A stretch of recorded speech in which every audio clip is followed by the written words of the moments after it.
বন্যা কবলিত ৮ জেলায় পানিবন্দী হয়ে পড়েছে লাখ লাখ মানুষ। কোথাও কোথাও বিদ্যুৎ সংযোগ বিচ্ছিন্ন হয়ে পড়েছে সড়ক ও রেল যোগাযোগও। এছাড়া বন্ধ রয়েছে শিক্ষা প্রতিষ্ঠান। দুর্যোগ মোকাবেলায় এসব এলাকায় খোলা হয়েছে আশ্রয় কেন্দ্র। প্রশাসনের পক্ষ থেকে ত্রাণ তৎপরতা অব্যাহত রয়েছে। জেলা সংবাদ প্রতিনিধিদের পাঠানো তথ্যচিত্রে আরও জানাচ্ছেন সীমা শারমিন।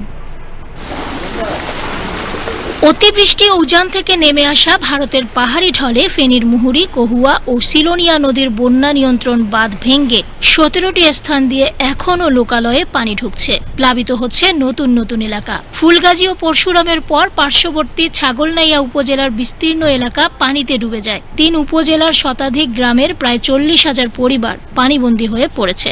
এদিকে বিজিবি, ফায়ার সার্ভিস ও স্থানীয় স্বেচ্ছাসেবীদের পাশাপাশি সেনাবাহিনীও ১২টি স্পিড বোট নিয়ে উদ্ধার কাজে নেমেছে। এখনো পর্যন্ত প্রায় ৫,০০০ মানুষকে নিরাপদ আশ্রয়ে সরিয়ে আনা হয়েছে। কয়েকদিনের টানা ভারী বর্ষণে তলিয়ে গেছে পুরো নোয়াখালী। ৯টি উপজেলার সবকটিতেই বসতঘর, গ্রামীণ সড়ক ও শিক্ষা প্রতিষ্ঠান বন্যার পানিতে তলিয়ে গেছে। বন্ধ ঘোষণা করা হয়েছে শিক্ষা প্রতিষ্ঠান। সেখানে খোলা হয়েছে আশ্রয় কেন্দ্র। পানিবন্দী অসহায় মানুষের মাঝে স্থানীয় উদ্যোগে রান্না করা খাবার ও সরকারি সহায়তা পৌঁছে দেওয়া হচ্ছে।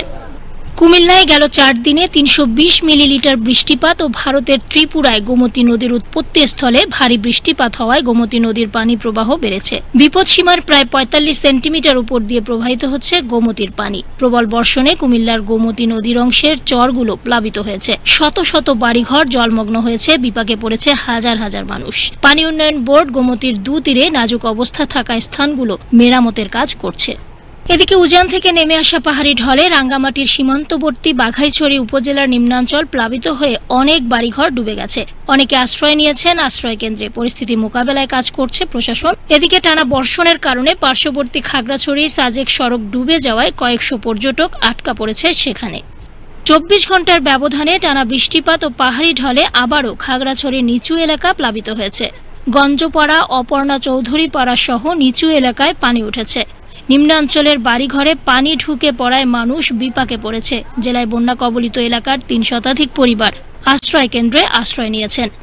টানা ১০ দিনের প্রবল বর্ষণ ও পাহাড়ি ঢলে চট্টগ্রামের মিরসরাই, ফটিকছড়ি, সীতাকুণ্ড, হাটহাজারী, রাউজান, সাতকানিয়া, চন্দনাইশ, বাঁশখালী, লোহাগড়া, আনোয়ারা, পটিয়া উপজেলার বিভিন্ন ইউনিয়ন বন্যা কবলিত হয়ে যায়। গত কয়েকদিনের বর্ষণে ও উজান থেকে নেমে আসা পাহাড়ি ঢলে নারায়ণগঞ্জের শীতলক্ষা, ধলেশ্বরী ও ব্রহ্মপুত্র সহ ৬টি নদীর পানি ব্যাপক হারে বৃদ্ধি পেয়েছে। শীতলক্ষা নদীর পানি বিপদসীমার ৮ সেন্টিমিটার উপর দিয়ে প্রবাহিত হচ্ছে।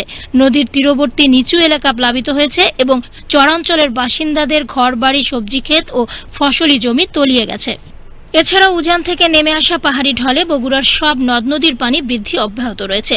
পানি উন্নয়ন বোর্ড জানিয়েছে, গত ২৪ ঘন্টায় যমুনা নদীর পানি সারিয়াকান্দি পয়েন্টে অস্বাভাবিক হারে বেড়েছে। এদিকে পানি বৃদ্ধির সাথে সাথে যমুনায় নদী ভাঙন শুরু হয়েছে। ভাঙন রোধে কাজ করছে পানি উন্নয়ন বোর্ডের কয়েকটি ইউনিট। ইতোমধ্যে নদী ভাঙনে ক্ষতিগ্রস্তদের সহায়তার জন্য পর্যাপ্ত ত্রাণ বিতরণ করছে স্থানীয় প্রশাসন। সীমা শারমিন, বাংলাদেশ টেলিভিশন।